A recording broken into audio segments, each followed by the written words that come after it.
Hello বন্ধুরা, কেমন আছো তোমরা সবাই? আজকে আমি সাবুদানার যে বড়া হয় সেটারই ভিডিও তোমাদের সাথে শেয়ার করব।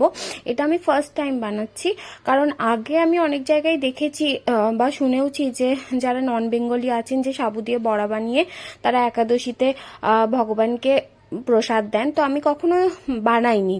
এখানে আসার পর দিল্লি গুরগাঁওয়ে দেখি প্রত্যেকের বাড়িতেই প্রায় এটা হয়। তো সেই কারণে আমি ভাবলাম যে আমিও ট্রাই করি। এর জন্য আমি কয়েকটা আলু নিয়ে নিয়েছি, 4টে মতো আলু সেদ্ধ করে ভালো করে ম্যাশ করে নিলাম। আর তার সাথে আমি নিয়ে নিয়েছি সাবু, ছোট কাপের 2 কাপ সাবু।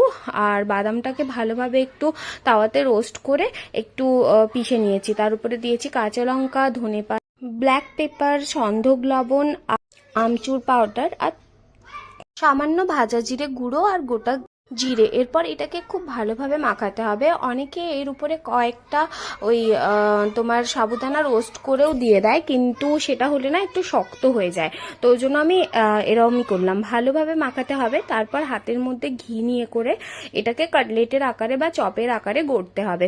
এইভাবে গড়ে আমি প্রায় ফ্রিজে রেখে দিয়েছিলাম 1 ঘন্টা মতো। তোমরা চাইলে নাও রাখতে পারো, বাইরেও রাখতে পারো। এরপর ঘিতে বা সাদা তেলে ভেজে নিলেই তৈরি আমাদের সাবুদানার বড়া। এটা ভগবানের প্রসাদেও দিতে পারো, নিরামিষ যেদিন উপোস সেদিনও এটা খেতে পারো।